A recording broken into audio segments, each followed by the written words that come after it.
Hi guys, dito ako ngayon sa bukid.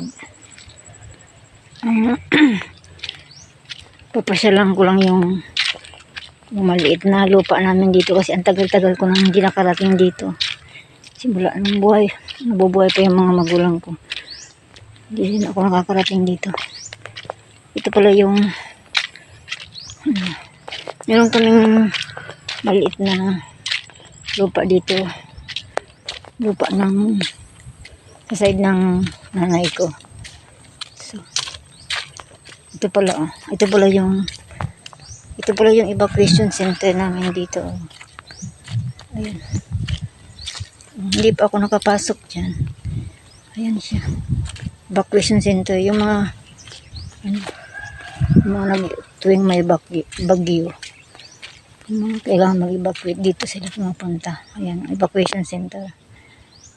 Dito. Malayo siya sa dagat. Kaya dito siya nilagay. Kasi pag may tsunami, pag may bagyo, pumapasok sa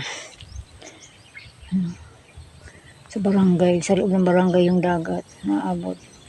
Kaya paggawa dito ng evacuation center sa malayo, sa dagat. Ito siya.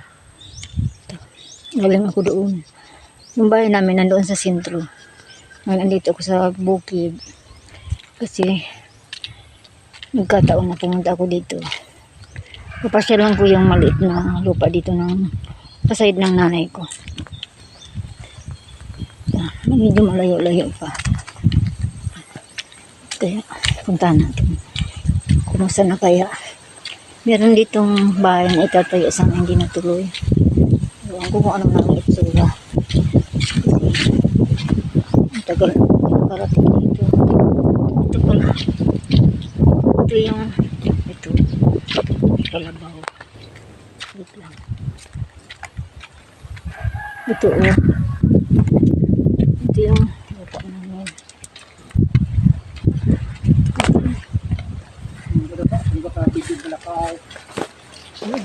Bibisita lang ako dito kasi awat na akong hindi nakaabot.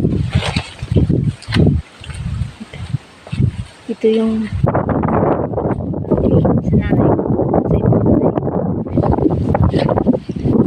Wala nang nagtatanim dito kasi wala na yung tatay ko. Pumanaw na yung tatay ko. 2 years and 1 year ago. Ito. Ayan, may kalabaw.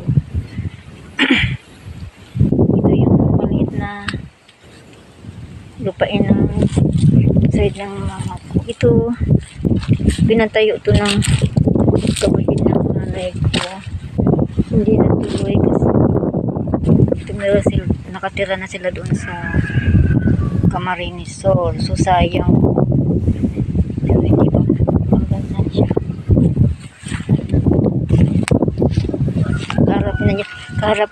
Kaharap namin yung evacuation center.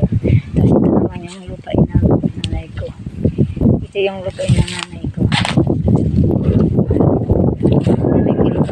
Alaala ko noon. Ang tatay ko pag nagtatanim dito ng kamuti, mais, kasaba. Ayan o. Ito. Hanggang dito ang taniman ng tatay ko. Ngayon wala na kasi wala na yung mga magulang ko. Wala na nag-aasikaso dito sa lupa. Nakakalungkot kasi pag wala na yung mga magulang mo, yung lupa, wala nang mag-aasikaso. Wala nang nagtatanim kasi kami hindi naman marunong. Hindi naman kami marunong. Nabubuhay pa yung tatay ko. Yung kalabaw. Dati may kalabaw din kami. Takot ako sa kalabaw. Takot sa kalabaw. Kasi dati na umaliit pa ako, hinabol ako ng kalabaw kaya natruma na ako. Ayan o. Hindi ako lalapit. Ngayon wala na kami. Wala nang kalabaw. Wala nang nag-aasikaso dito sa lupa. Kasi yung tatay ko wala nang nanay ko. So wala na. Ayan kalabaw. Hala. Andito sila. Lupa namin to. Lupa namin to. Ayan yung bahay na Hindi natapos. Sa tiyuhin ko yan. Sa kapatid ng nanay ko yan. So wala, hindi sila tumira dito. Nakapangasawa ng taga Camarines Sur. Yan siya. Ito lang.